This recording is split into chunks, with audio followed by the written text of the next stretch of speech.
turabasuhuza bene data abatugana kuri cano gusenga everyday bo mu mahanga yose mu duce dutandukanye ibihugu byinshi ariko cyane cyane bene data bo mu Rwanda tugiye kuganirira hamwe ijambo ry'Imana mu byahishuwe ibice 12 turasoma umurongo wa mbere turageza ku murongo wa kabiri twumva uko avuga. Ikimenyetso gikomeye kiboneka mu ijuru, mbona umugore yambaye izuba, ukwezi kwari munsi y'ibirenge bye, ku mutwe we yambaye ikamba n'inyenyeri 12, kandi yaratwite nuko atakishwa no kuramukwa. Ibyo umugore n'ikiyoka bashaka kutubwira ahangaha, Yakobo afite abana be uko ari 12 babagereranyaga n'inyenyeri 12, noneho hariya mu byahishuwe 12 haboneka ikimenyetso. Ikindi kimenyetso mbona ikiyoka kinini gitukura. Nubango uwo mugore bamwe bavuga ko ari Mariya, abandi bakavuga ko ari itorero, ariko uwo mugore ni Isirayeli. Noneho rero abaposeminariste bavuga ko iryo zuba, kuko uwo mugore yari yambaye izuba ni Yakobo, ukwezi kukaba Rasheli, inyenyeri 12 ikaba abana 12 ba Yakobo. Noneho hariya iryo zuba kuba preminariste rishushanya Kristo, naho uko kwezi gushushanya isezerano rya kera, kuko isezerano rya kera ryari igicucu cy'ukuri kwari kugiye kuzahishurwa, kandi umuco ukwezi gukoresha kumurika kuyihabwa n'izuba.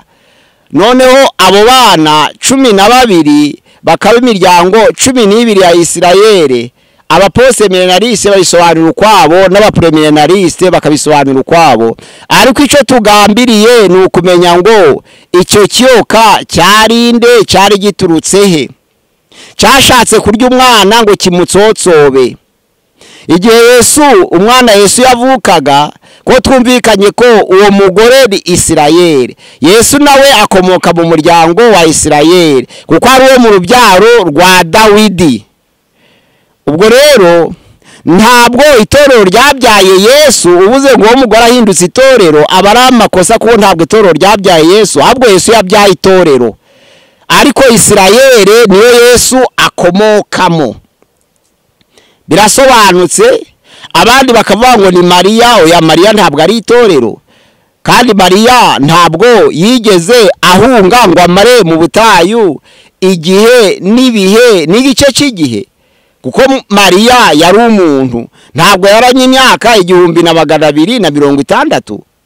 Ariko abisirayeli bamaze kumeneshwa bahunga akarengane, bamaze iyo myaka mu mahanga baratatanye. Ubwo ni ukuvuga ngo iryo zuba ni Yakobo, uko kwezi ni Rasheli, izo nyenyeri 12 ni abana ba Yakobo.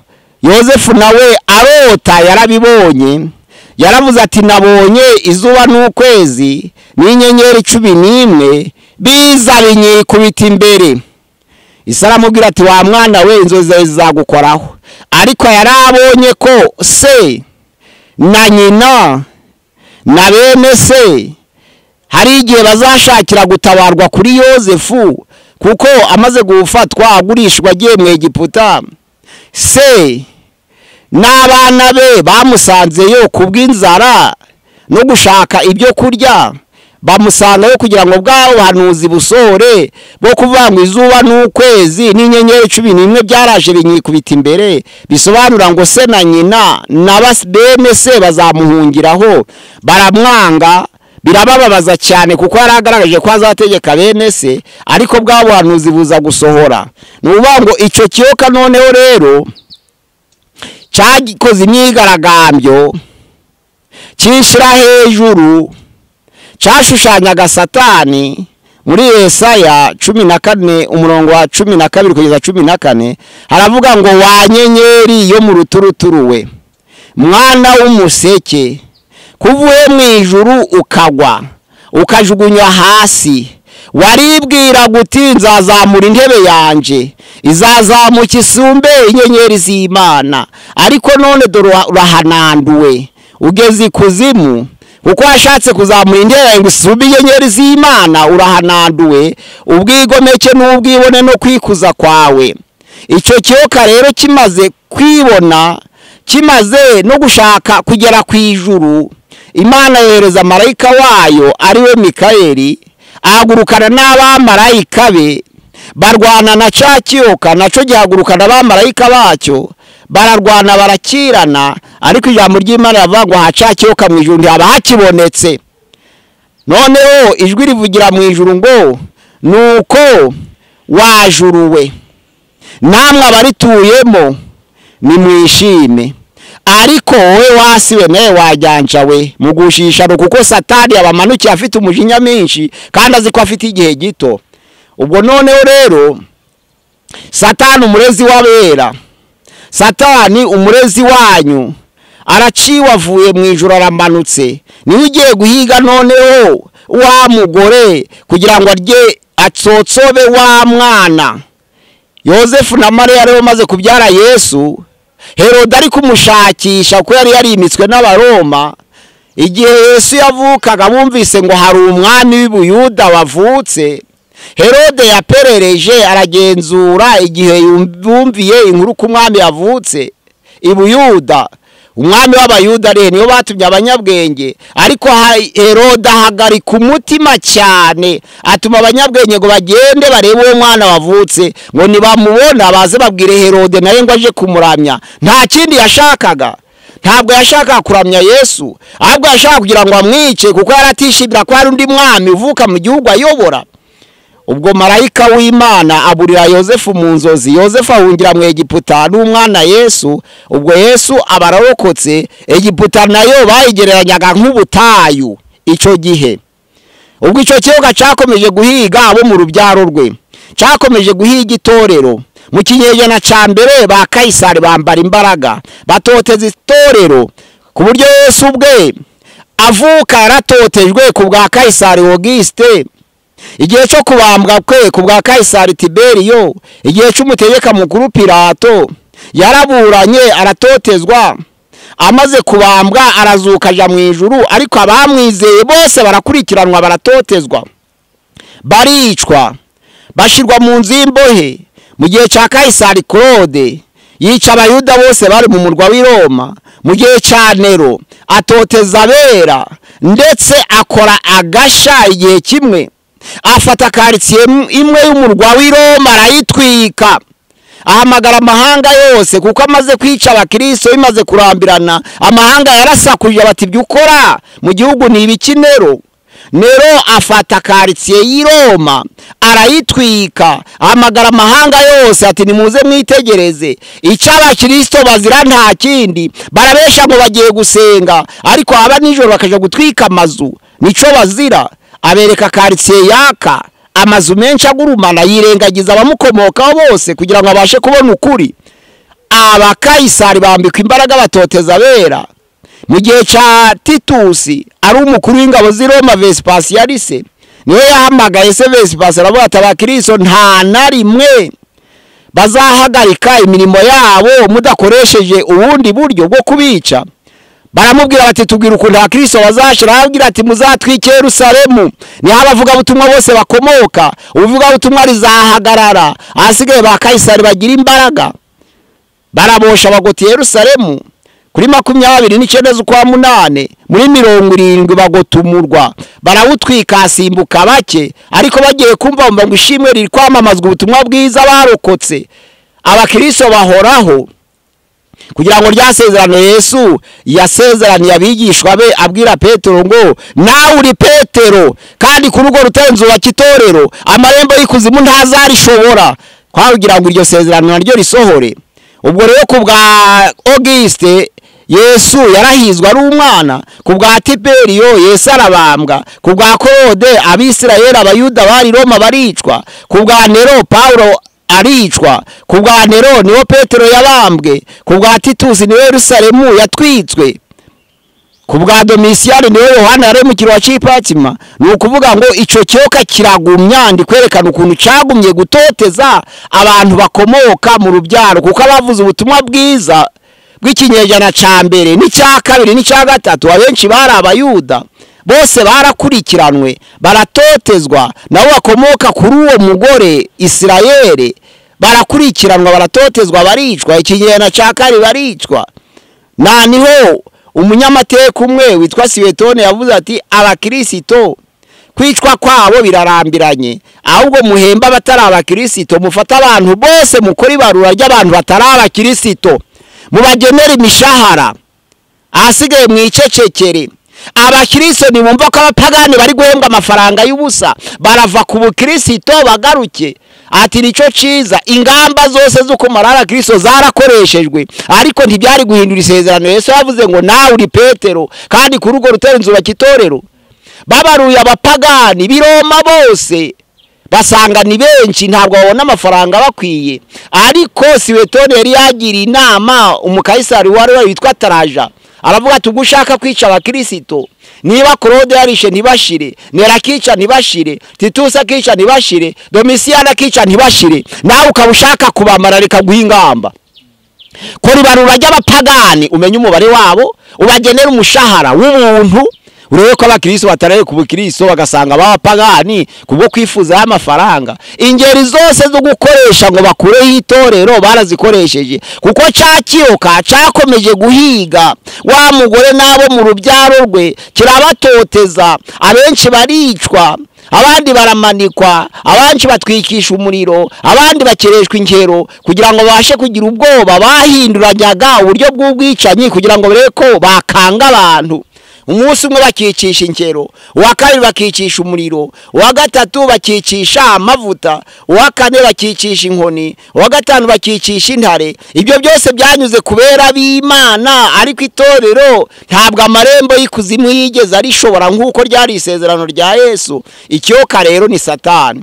Mwijuru rero habaye imyigaragambyo, Satani ashaka kwishira hejuru ngo afate ubwiza n'icubahiro c'Imana, azamura intebe, ariko Imana iramuhanandura. Amanukiye isi rero ni isezerano ryavuze ijwi rivugiye mwijuru ngo ijuru niryo rigize amahoro kuko rirekwe Satani, ariko isi Satani amanukiyeho igize akaga, n'inyanja igize akaga, isi n'abayituyemo barababaye.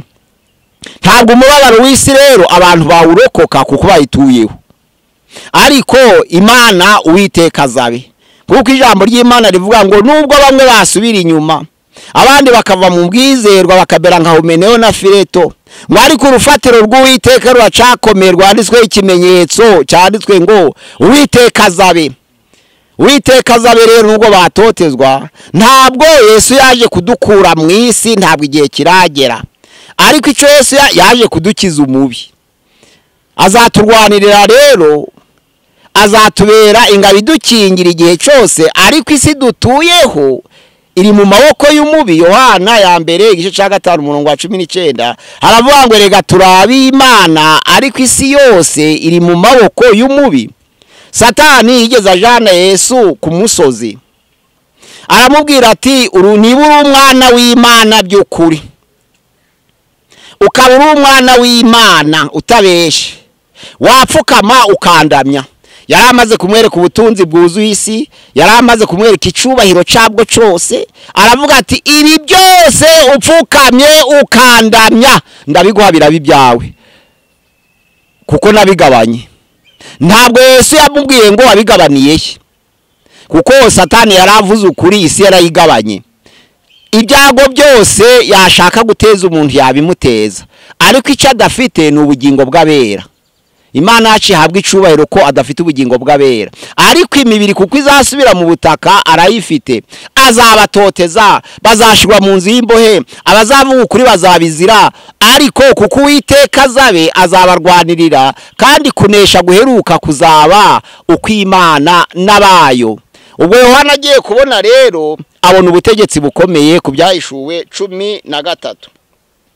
Hariya tugiye kureba uko avuga, aravuga ngo ngihagarara ku musenyi wo ku nyanja, ngiye kubona mbona inyamaswa iva mu nyanja ifite amahembe 10 n'imitwe 7.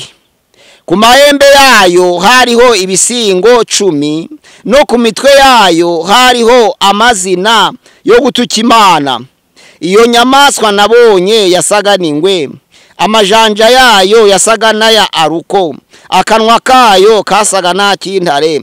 Cya kiyoka kiyiha imbaraga zaco n'intebe yaco y'ubwami n'ubutware bukomeye. Nuko mbona umwe mu mitwe yayo usa n'ukomeretse uruguma rwica, ariko urwo ruguma rwawishe rurakira. Abari mu isi yose bakurikira iyo nyamaswa bayitangarira. Arongera abona iyo nyamaswa iva mu nyanja. Iyo nyamaswa yasaga n'ingwe. Ingwe ndayivugaho gato.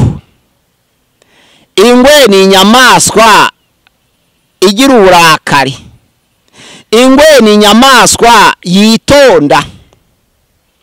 Ingwe ni inyamaswa igira intego. Ingwe iyirahusha ntabwo itera, kandi ingwe ntabwo ihangana. Ingwe iratega. Ni ukuvuga ngo kamere y'iyo nyamaswa bagaragaje ko yasaga n'ingwe. Nubwo ingwe igaragara ko igira uburakari bukabije kurusa izindi nyamaswa, ariko niyo ya mbere yitonda kuko igira intego, kuko idahangana ahubwo iratega. Izi ko itarashobora irabyihorera abantu bakagira ngo ni amahoro. Ubwo iyo nyamaswa rero nabonye yasaga n'ingwe, amajanja yayo yasaga n'ayaruko, akanwa kayo kari gasa n'ak'intare. Cya kiyoka twavuze ku bice 12 nico caje kiyiha imbaraga n'ubutware. None abantu bose bakurikira ya nyamaswa barayitangarira. Hariya inyamaswa yari ifite amahembe 10 n'imitwe 7, kandi ku mahembe 10 yayo hari ibisingo 10. Ngiye kuvuga kuri ibyo bisingo no ku mahembe. Ayo mahembe 10 nkuko twavuze na Daniel yarabibonye. Daniel yabonye inyamaswa ine. Daniel ibice 7 umurongo wa mbere kugeza ku murongo wa 6. Yabonye inyamaswa ya mbere yasaga n'intare, abona inyamaswa ya kabiri yasaga n'idubu, abona inyamaswa ya gatatu yasaga n'ingwe, abona inyamaswa ya kane yasaga n'intare, ariko ntiyavuga izina ryayo. Ngo iya mbere yasaga n'intare, iya kabiri yasaga n'idubu, iya gatatu yasaga n'ingwe, iya kane aravuga ngo yari iteye ubwoba gusa ntirirwa aravuga izina ryayo. Noneho rero Yohana nawe abona iyo nyamaswa, wabona yarasaga n'ingwe, kandi kuri Daniel yari iya gatatu abona yari ifite amajanja asa n'aya aruko niryo dubu, no kuri Daniel ni ya kabiri, ariko gatatu Yohana abona iyo nyamaswa ifite akanwa gasa n'ak'intare. Muri Daniel intare niyo ya mbere kuko ariyo Babuloni. Intare yashushanyaga Babuloni, noneho idubu ryashushanyaga Abamedi n'Abaperesi, ingwe yashushanyaga Abagiriki. Noneho ya nyamaswa itavuzwe izina kandi iteye ubwoba yari ubwami bw'i Roma twahoze tuvuga bwororwaga n'aba Kaisari. Ubwo noneho iyo nyamaswa ubwo yagiraga amahembe 10 mu mwaka wa 476 ubwami bw'i Roma y'Iburengerazuba niho bwacuye igihe. Mu gihe cy'umwami uheruka witwa Romulus Ostobule niho ubwami bwacuye igihe buhagaritswe n'ababarbare. Ni ukuvuga ngo hari ubwami 10 bwari bwigometse kuri iyo ngoma y'i Roma, burayishegesha, burayirwanya, burayitera, kugeza ubwo i Roma y'Iburasirazuba yaje guhaguruka mu gihe cya Kaisari. Noneho Justinian ari we bita Yohana wa kabiri aza guha ubudahangarwa umukuru w'itorero ry'i Roma icyo gihe, ariko ababarbare bamaze gushegesha Roma y'Iburengerazuba. Ubwo bwami rero nibwo bita aba Alama, aba Franka, ntabwo ari aba Alema, aba Alama, aba Franka, aba Burgonde, aba Siweve, aba Vandare, aba Wisdoti, aba Ostrogoti, aba Lombard, noneho n'aba Heruri n'abasako. Ni ubwami 10 bwari bukikije Roma yose muri iyo ampire.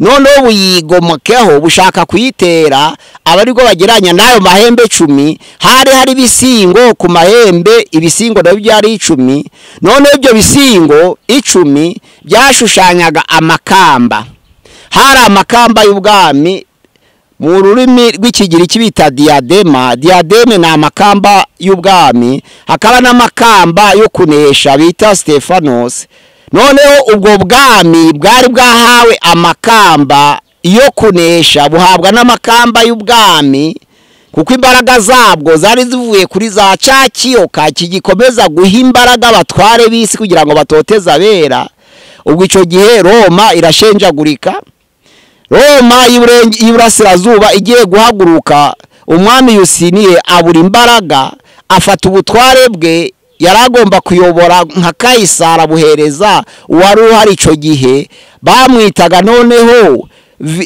Vigilus nukuvuga ngo yari papa wari uhari ico gihe muri 538 afata ubudahangarwa niyo yafashe rya jambo rivuga ngo ahindutse umusimbura w'Imana mu rusengero rwera ntabasha kwibesha ubwo mu Kiroma ni Vicarius Filide ngo papa ni intumwa y'Imana cyangwa n'umusigire wayo kandi ari mu rusengero ntiyibesha niyo haje gukomoka ijambo ngo ni nyir'ubutungane ayobora imyaka 1260 mu mwaka w'igihumbi 1798 niho abisi babonye ko ari kuvogera ibitari uburenganzira bwe abafaransa baramutera basanga papa wari uri muri kuva witwa Pius wa gatandatu bamufata ari muzima no bagiye kumutwikira mu misozi y'Ubutaliyana ubudahangarwa bw'umukuru w'itoro ry'i Roma burahagaze none ijambo ry'Imana riravuga ngo iyo nyamaswa nabonye kuko ari ifite imitwe 7 abana b'Imana batotejwe kuva kera Salomo amaze gucura igihe ubwami bw'Isirayeli bwigabye kabiri none ubwami bw'amajaruguru aribyo baje kwita Isirayeli uza kugabwa igitero n'ingabo z'Iyashuri barabanyaga uhinduka umutwe wa mbere muri 612 Egiputa itera Buyuda bugiye c'umwami witwa Neko muri 565 Nebukadneza atera Buyuda ubwo noneho rero umutwe wa mbere uhinduka Ashuri umutwe wa kabiri uhinduka Egiputa umutwe wa gatatu uhinduka Babuloni umutwe wa kane uhinduka Abamedi n'Abaperesi umutwe wa gatanu uhinduka Abagiriki umutwe wa gatandatu uhinduka Abaroma ba Kaisari umutwe wa karindwi uzira muri wa mukuru w'itoro ry'i Roma wari ufite ubudahangarwa bwa Vicarius Filide nawe agatoteza abera n'abafite imyizerere idasaniye barahunga arabamenesha umurwa arawukandagira yigira umutambyi akuraho igitambo gihoraho atangira kubabarira ibyaha acapa ibyete byo kugurisha by'abantu bashaka kubabarira ibyaha aribyo byitaga indulgencia igihe ca penitence akabwira abantu ko iyo yarangije kubabarira ibyaha biba biragiye kuko ari uhagarariye Imana mu isi niho byaturutse ubudahangarwa ariko muri 1798 ubudahangarwa burahagarara kuko yari amaze guterwa n'Abafaransa bamaze kumufata rwa mikono baze kumwicira mu misozi ikomeye y'Ubutaliyana birahagarara ico gihe ubudahangarwa burahagaze ya nyamaswa nabonye noneho rero kuko yasaganingwe ikaba yari ifite amajanja asa na aruko yasaga n'Abagiriki ikagira amajanja asa n'Abamedi n'Abaperesi ikagira akanwa gasa n'Abakarudaya i Babuloni gasa n'akintare none iyo nyamaswa ntibayivuga izina kandi yari ifite ishusho y'inyamaswa 3 zikurikiranye nayo ubwayo ntibayivuga izina ariko akaba ari inyamaswa iteye ubwoba iyo nyamaswa rero nabonye yabisa n'ikomeretse uruguma rwica ariko urwo ruguma rwayishe rurakira abisi yose barayikurikira barayitangarira iyo nyamaswa yari imaze gukomera uko gucura igihe kwa Kaisari niko gukomereka guhaguruka ku butegetsi bw'umukuru w'itoro w'i Roma niko guhaguruka kw'iyo nyamaswa gukira kwayo abapose milenariste bavuga ko noneho rero iyo nyamaswa imbaraga za Kayisari zarakendereye byitwa gukomereka. Iza papa zihagurutse zegurukana ububasha bazita no gukira kurwo ruguma rwayishe. Ariko noneho abapreminariste bakavuga ngo gukomereka kw'iyo nyamaswa nico gihe mu 1798 ahubwo noneho Kayisari yaramaze gucura igihe atakiriho. Papa ico gihe amaze gufatwa ubudahangarwa buhagaze, none imbaraga zirahagarara kugeza mu 1929 aho umwami w'Ubutaliyani witwa Mussolini yongeye gutangira gushiraho Vatikani, none akatubutaka bugomba guturwamo n'itoro ry'i Roma, bakagira ingabo zabo kugira ngo batazongera kuvogerwa.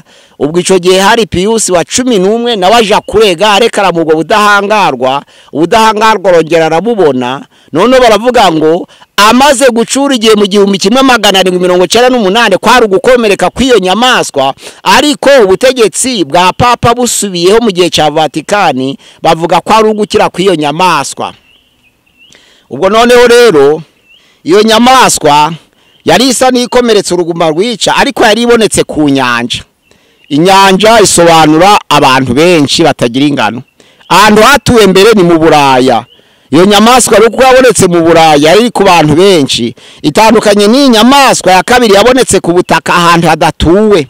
Iyo nyamaswa yabonetse ku butaka na ahantu hatuwe nyuma, kandi haturwa n'abantu bake, habanza kuba ubutayu, kuko iyo nyamaswa yagiraga amahembe abiri, ntabwo ari amahembe 10, ntabwo yagwanyijwe n'abami 10, ahubwo yari ifite amashaka abiri. Iyo nyamaswa iboneka iburengerazuba, iyo nyamaswa iboneka mu isi nsha. Iyo nyamaswa izakorana ubwiyunge n'umukuru w'itorero ry'i Vatikani, nibamara kunga ubumwe cya kiyoka kibaha imbaraga.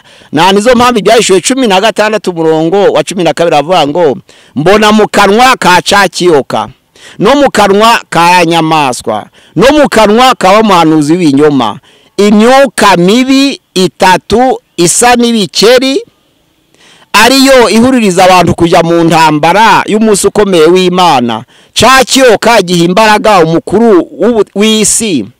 None wa mukuru w'isi akari butaka bw'iburengerazuba, bwa butaka bw'iburengerazuba bukagira amahembe abiri. Ya mahembe abiri bukagira imbaraga zikomeye zihawe na cya kiyoka, bukiyunga n'umukuru w'itoro ry'i Roma, bakubaka none ubutatu bwanduye. Bwa butatu bwanduye, ubwo iyo cyo kiyoka ni 6, iyo nyamaswa ni 6, uwo muhanuzi w'ibinyoma ni 6. Noneho bakaza kubaka icyo bita 666, niyo rya jambo risohoye ngo ufite ubwenge nabare 13:18. Aha niho ubwenge buri. Ufite ubwenge abare umubare w'iyo nyamaswa, kuko ari umubare w'umuntu, kandi umubare we ni 666. Bisobanura ngo bashatse kwigana Imana ntibayigeraho, Imana irabahanandura. Kuko Imana usomye muri dictionnaire kuri page ya Wardo, John Wardo, page y'1084 havuga ko Imana ari 7, Yesu 7, umwuka wera 7. Ico cyakiyoka cyashakaga ni ukugira ngo cigane ka 7 k'ubutatu bwera. None Imana iramuhanandura imugeza kuri 6, biba 6 ikiyoka 6 ya nyamaswa 6 ya nyamaswa ni Antikristo, na wa muhanuzi w'ibinyoma ni wa mukuru w'itorero ku isi wiyunga na nyamaswa kugira ngo batoteza abera badahuje imyizerere nabo bihinduka 6, biba 666. Ufite ubwenge ho natekereze yitonde narebe uwo mubare. Uwo mubare rero ni umubare w'umuntu, kandi uwo mubare ni 666. Ahangaha rero ni ubwenge buri bwo kumenya. 666 ruwande. Umuntu wese ushaka kwigereranya kugira ngo afate icubahiro cy'Imana agere mu ijuru wese ahinduka 6. Farawo agiye gukurikira Abisirayeli ijambo ry'Imana mu Kuva ibice 12 umurongo wa 7 yafashe amagare 600 n'andi magare. Iyo 600 n'andi magare ntibongeranya ayo magare nayo 600 kugira ngo badahusha wa mubare w'umuntu ushaka kwigereranya n'Imana. Ari umugabo w'intwari witwa Goliyati. Ni Samuel wa mbere ibice 17 umurongo wa 4 n'uwa 6. Haravuga ngo yari afite uburebure bwa mikono 6 n'intambwe imwe y'intoki, kandi yari afite icumu rye, ikigembe cyaryo cyapimaga shekeri 600. Haza noneho undi wigereranya witwa Salomo. Abandi ba mbere ibice 10 umurongo wa 14. Italanto zajaga kwa Salomo z'izahabu ku mwaka zari 660 n'esheshatu, zigaragara ko Farawo yaguye muri 6 kuko yashatse kwigereranya n'Imana, na Goliyati agwa muri 6 kuko yashatse kwigereranya n'Imana, na Salomo naye kubw'ubwiza bwe bamuramya bamuhimbaza baravuga ngo mu cubahiro cye niwe wabaye wa mbere, nawe yumva icubahiro cyo agomba kwigereranya, yizamuye ashaka kwigereranya n'Imana kubw'izahabu bamuzaniraga. Abereka abandika ibyanditse byaravuga ngo izahabu yajaga kwa Salomo ku mwaka ni italanto z'izahabu 666. Abafite ubwenge rero ni babare. Uwo mukuru w'itorero utabasha kwibesha yicaye mu rusengero rwera, akaba intumwa y'Imana ku isi, akaba abasha kubabarira ibyaha, ubwo yitwa Vicarius Filidei. Uwo Vicarius Filidei rero mu Kilatini bisobanura ngo ari mu mwanya w'Imana, asimbura Imana, uwo yababariye ntabasha kongera kubabarirwa. Niho bongeranije rero baravuga ngo V ni 5, I ni 1, C 100, noneho baja hino bavuga ngo L 50, noneho bajaho D 500, bahonye D 500 bavuga ngo 5 1 50 100 500. 5 kongeraho 1 ni 6, kongeraho 100 ni 106, kongeraho 50, kongeraho noneho 10, kuko Vicarius Filidei, Vicarius bamwe bandika X ni 10.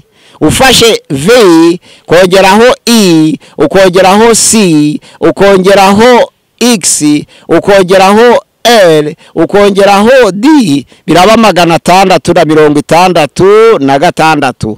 Ni ikimenyetso cya nyamaswa rero. Wicaye mu rusengero ntiyibeshe, yujuje umubare wa Salomo, yujuje umubare wa Farawo, yujuje umubare wa Goliyati. Bya bihangange byose by'ikutaniro bihagurukira kungana n'Imana, bakabirahimbaza bakabiramya bati ni igitangaza, bati nta wabakoraho bakabatangarira. Abo ngabo Imana irabahanandura. Bashaka kuzuza 7 kabagusha kuri 6, bashaka kuzuza 7 kabagusha kuri 6, aho kugira ngo 777 ubutatu bwera, Imana Data, Umwana n'Umwuka Wera, ahubwo bakabaguye mu butatu bwanduye bwa cakiyoka na ya nyamaswa na wa muhanuzi w'ibinyoma. Ubwo rero uzi ubwenge nabari uwo mubare. Ubwo none iyo nyamaswa abantu bose bo kwisi bashaka kwigereranya, bakishiraho ubudahangarwa ko batavuguruzwa, bose baramanuka bakagwa muri 6, iherezo ryabo akaba ari ukurimbuka. Bene Data mwirinde mwe kwishira hejuru. Kujambo ry'Imana yavuga ngo wishira hejuru azacishwa bugufi, ariko wicisha bugufi ni uzashirwa hejuru. Byose bikaba mu bushake bw'Imana. Ku murongo wa 10 ku gice cya 14 Yohana hinduye rero yerekwa, haboneka noneho uburyo bw'abamarayika 3 cyangwa ubutumwa bwabo. Bwari bumeze buti, bwari ubutumwa bwiza bwo kwamamaza mu mahanga yose, imiryango yose n'indimi zose n'abami bose. Bwari busoza ibyahishuwe 11 umurongo hariya wa 11, n'ibyahishuwe 10 umurongo wa 11. Ibyahishuwe 10 umurongo wa 11 havuga ko ubutumwa bwiza amaze guconshomera ka gatabo yari amaze kwakira ubutumwa bwiza ngo abwamamaze mu mahanga yose, kwari ukubajana imiryango yose n'indimi zose n'abami bose. Hano noneho igihe cyo kwamamaza bwa butumwa kirageze cy'abamarayika batatu. Marayika wa mbere yaragiye kwamamaza ubutumwa bw'iteka, babwita ubwiteka kuko bugomba kugera ku miryango yose n'abami bose n'indimi zose n'imiryango yose. Bwa butumwa bwiza bugomba kuvuga iki? Bugomba kuvuga gukiranuka kw'iteka. Ni ubutumwa busha, ni ubutumwa buvuga gukiranuka kw'iteka, ni ubutumwa buvuga ko ababwakiriye bose babwamamaza mu mahanga yose, nk'uko ijambo Pawulo yavuze ngo ibyo wanyumvanye imbere y'abahamya benshi uje ubigeza ku bantu bo kwizerwa babasha kubyigisha abandi. Abakiriye ubutumwa bwiza rero kuko ari ubw'iteka babasha kubwamamaza mu mahanga yose kugeza igihe Yesu azazira. Niho bavuze muri Matayo 10:24 ngo ubwo butumwa bwiza buzamamazwa mu mahanga yose bugere mu nguni zose z'isi kugira ngo bibere ikimenyetso abantu ko kugaruka k'umwami Yesu kwegereje. Marayika wa kabiri rero agiye kwamamaza ishimwe, yamamaza irimbuka ry'i Babuloni. Babuloni rero ni irembo ry'Imana nyinshi. Yamamaza irimbuka ry'i Babuloni. Ijambo Babelu risobanura ngo irembo ry'Imana nyinshi.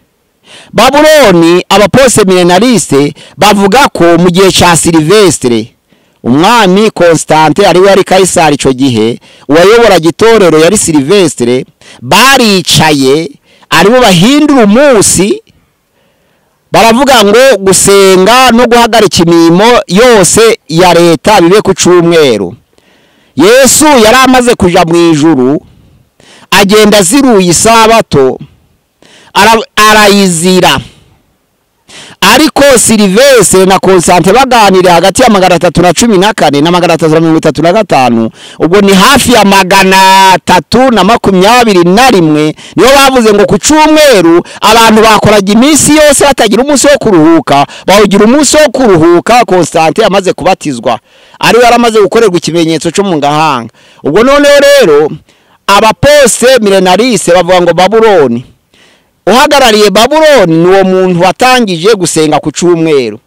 Abambari bose basenga ku munsi w'icumweru, baba abaporoso baba abagatulika, abo bose bari muri Babuloni. Ico ni ikinyoma gikomeye. Babuloni bisobanura ngo irembo ry'Imana nyinshi. Igihugu cy'i Babuloni cyagiraga imana nyinshi cyane. Cyagiraga imana y'ishamba, kikagira imana y'umugezi, kikagira imana y'uburumbuke, kikagira imana y'ibyara, kikagira imana y'ubuyobozi bwa leta, kikagira n'imana y'ibyo kurya. Izo mana zose ni imana y'izuba. Usomye muri Ezekiyeli igice cya 8 birahari bigirwamana byari bihari. Hari za Tamuzi, ibigirwamana by'i Babuloni, hari Mariduke, hari Nebo, nkuko bavuga ngo Nebo, Nebukadneza, Nebo. Ibyo bigirwamana byose byari bifite ibyo bihagarariye mu gihugu cy'i Babuloni. Ubwo noneho rero irembo ry'Imana nyinshi niho havuye izina Babuloni ico gihugu. Iyo Babuloni rero ubungubu igihugu kizwi gikomeye muri ubwo butegetsi bwari ico gihe ni Irani. Nico gihugu gihari ico gihe. Na ingobyi ya Edeni iri muri Iraq uyu munsi wa none. Ubwo rero Babuloni kuko ari irembo ry'Imana nyinshi, nuvuga ngo ntabwo bisobanura abasenga ku cyumweru, ahubwo bisobanura abantu basenga Imana bagasenga na Satani. Yohana ibice 10 haravuga ngo nta kindi kizana Satani no kwica no kwiba no kurimbura, kandi kubesha ni ibya Satani kuko Satani ari we se w'ibinyoma. Umuntu rero wese ubesha akorera Satani. Iyo ukorera Satani rero ugakorera n'Imana, nuvuga ngo umukristo ubesha kandi agasenga Imana, kuko kubesha ari ibya Satani. Umukristo wica, kwica ni ibya Satani, akongera agakorera Imana. Umukristo ugambana akongera agakorera Imana. Abantu bakora ibyaha kandi basenga ni aba Satani bakaba n'ab'Imana. Abo rero bemera kuba ba Satani bakaba n'ab'Imana nibo bita ngo basenga Imana nyinshi, bari muri Babuloni. Kandi umuntu wese uzarimbuka ari muri Babuloni. ntabwo rero kuvuga ngo gusenga nusenga ku isabato yangana ari muri Babuloni, nusenga ku isabato aroga ari muri Babuloni, nusenga ku isabato asenga ibigirwamana ari muri Babuloni. Si uko asenga ku isabato bizamugira umukiranutsi, ahubwo ni uko adakora icyaha bizamugira umukiranutsi w'Imana. Babuloni rero ni abakora ibyaha bya Satani, bakora n'imirimo y'Imana bakayivangitiranya, nibo bitwa Babuloni. Wakora ku cyumweru niba uroga uri muri Babuloni, wakora ku isabato niba wangana uri muri Babuloni, kuko uzarimbuka.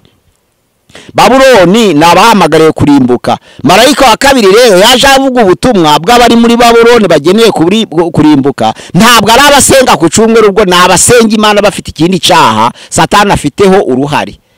Ubwo none rero igihe kiragera cyo gusarura, marayika aravuga ngo enda umuhoro, abwira wa marayika wundi igihe cyo gusarura ko kigeze, kandi amaseri akaba ahishije. Marayika ugomba gusarura rero agomba kurobanura abakiranutsi n'abanyabyaha. Amaseri ahishije ni abanyabyaha, kandi akaga k'abantu benshi bafite nuko abakiranutsi batuzuza gukiranuka kwabo, ariko abanyabyaha bakuzuza ibyaha byabo bakabisogongera bakabigotomera.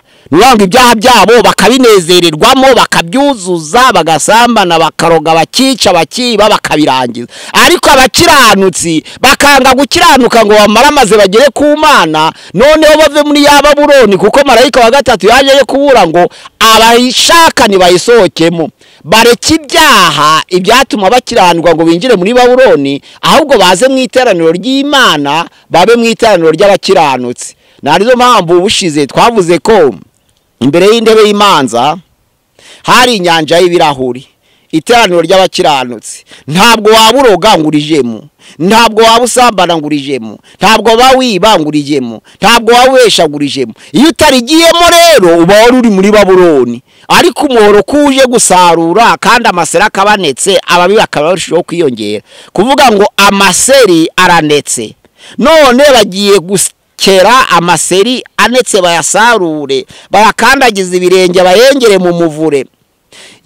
Y'amaseri anetse azazamura amaraso yengere mu muvure, azamuke agere kuri stade y'1,600, nubwira ngo agere ku mikoba yo mu majosi y'amafarashi. Bisobanura ngo abanyabyaha bazi kurya ibyaha byabo bakabisogongera bakabirangiza, ariko abakiranutsi barya duke tw'ubukiranutsi bakongera bakaje gushikira kuri duke tw'ibyaha, bigatuma none babandi basenga nabo baba muri Babuloni. Atari abasenga ku cyumweru gusa, ahubwo n'abasenga ku isabato iyo bangana, iyo baroga, iyo bica. Niho batubwiye hari mu bice 9 ku murongo wa 15 avuga ngo nubwo babonye amakuba akaze, nubwo babonye ibyago biremereye bityo, nubwo babonye urubura bakabona inzige, nubwo babonye umuriro bakabona umwotsi ucumba uzimya ikirere n'izuba, ntabwo barakihana ibyaha byabo ngo bareke gusenga ibigirwamana bibajwe, bareke gusenga ibyacuzwe mu izahabu, bareke gusenga iby'ibiti, bareke ubujura, bareke ubusambanyi, bareke uburozi bwabo, bareke kubesha. Ahubwo barakomeje barabigumana kugira ngo babashe gusogongera kuri bya bindi by'abapagani, bongere bagume no mu itorero, bakiba ku by'abapagani bike kandi bakongera bagakorera Imana. Abo nabo kuko banze kurekura Satani bakorera Imana nyinshi, nabo bari muri Babuloni. Shaka kugira ngo mutazongera kuvuga ngo Babuloni nusenga ku cyumweru, ahubwo usenga ku cyumweru niba araretse ibyaha ntabwo akiri muri Babuloni, ariko usenga ku isabato niba gifite icyaha aracayirimo. Uricwa n'amadeni uvuge ngo wavuye muri Babuloni, reka da. Ariko dutinyishwe n'umuhoro. Umuhoro uramanutse, Ibyahishuwe 14 ugiye kugesa amaseri, kandi bitegetswe na marayika. Amaseri arahishije, ugiye gukera, bagiye kwengera mu muvure, ku buryo amaraso azazamuka ni sembolike akagera ku mikoba yo mu majosi y'amafarashi. Nyabuna dukurikire Yesu. Yesu gusa niwe wenyine wabasha kugeza mu itaraniro ry'abakiranutsi ko bamwizeye. Iby'isi mu bitera umugongo, ibihendo mu bitera umugongo, ijambo ry'Imana yavuga ngo wumva ijambo ry'Imana bazi ibihembo by'isi n'ubutunzi bikaniga iryo jambo. Abantu benshi bananiwe kurekura iby'isi barabirwanira, ariko ni iby'isi bizashira. Urabirwanira ugahemuka bigatuma wandikwa muri Babuloni, ariko ukabirwanira bizashira. Igihe cyo kurimbuka kwa Babuloni bavuga ngo iraguye Babuloni, ihindutse icumbi ry'abadayimoni, ntabwo uzarokoka wararwaniraga iby'isi, ntabwo uzarokoka warabeshaga kugira ngo wunguke iby'isi, ntabwo uzarokoka utarabashije gufasha abakene, ntabwo uzarokoka warabashije kuroga, ntabwo uzarokoka utararitse ibyaha ngo wihane maze ubabarirwe. Ariko ndasengera abantu bose kugira ngo kuva uyu munsi wa none mwihane, ababa batari bava kubigirwamana bihane, ababa batari barekura kuramya ibibajwe bihane, ababa batari barekura kuroga bihane, kugira ngo Yesu nagaruka mu bwiza bwe bazaboneke mu iteraniro cyangwa bazabe ku nyanja y'ibirahuri, aryo izaba ari iteraniro riheruka ry'abakiranutsi. Imana yacu dusange kandi dukomeze twirinde kugira ngo cya kiyoka kitagukongeza umuriro wacu, cya kiyoka kitagukurikirana kugira ngo gitsotsobe aho mu rubyaro rwa wa mugore, kuko Yesu yanesheje. Tuzi ko isi yose iri mu maboko y'Imana, ariko Yesu yaranesheje, kandi umuntu wese wizeye nawe azanesha kubwe, kandi Yesu ubwe niwe waduhaye iryo sezerano. Imana yacu dufashe kandi iduhe kunesha, kugira ngo cya kiyoka kizafata ubusa, abera bazasanganire Yesu bashize amanga kandi bakiranutse batagira isari, mu izina rya Yesu, amina.